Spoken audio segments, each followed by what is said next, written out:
গতকাল মাছ ধরতে গিয়ে নৌকা থেকে পড়ে যাওয়ায় গঙ্গায় তলিয়ে গিয়েছিলেন নদিয়ার শান্তিপুর ব্লকের হরিপুর অঞ্চলের চাঁদকুড়ি এলাকার বাসিন্দা সন্ন্যাসী মাঝি। আজ সকাল হতেই সন্ন্যাসী মাঝির দেহ ভেসে ওঠে ভাগীরথী নদীতে। যদিও পূর্ব বর্ধমানের কালনা থানার অন্তর্গত মহিষমর্দিনী তলা ঘাটে গতকাল তলিয়ে গিয়েছিলেন সন্ন্যাসী মাঝি, সেখান থেকে 200 মিটার দূরে তার দেহ ভেসে ওঠেই জানান পরিবারের লোকজন। এরপর কালনা থানায় খবর দেওয়া হলে পুলিশ এসে মৃতদেহ তদন্তের জন্য কালনা মহকুমা হাসপাতালে নিয়ে যায়।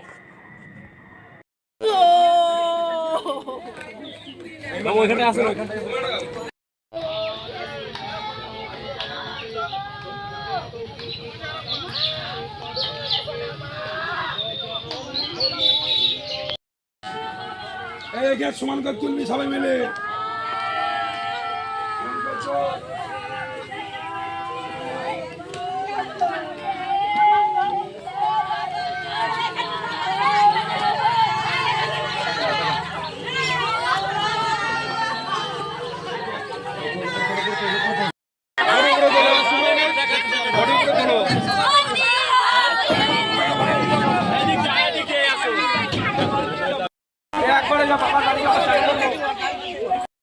আপনি বডিটা সবার আগে দেখতে পান?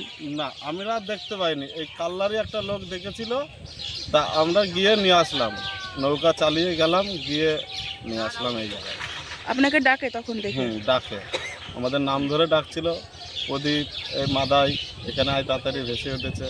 তো আমরা গেলাম, যেতে যেতে অনেকটা সত্যি চলে গেল, আমরা নিয়ে আসলাম তুলে। কালকে যেখানে ডুবে গেছিল তার থেকে কতটা দূরে পাওয়া যায়? 200 হাত দূরে, 200 হাত মতো দূরে। এখন কোন থানার পুলিশের আন্ডারে থাকবে? এখন কাল্লা থানা পুলিশের।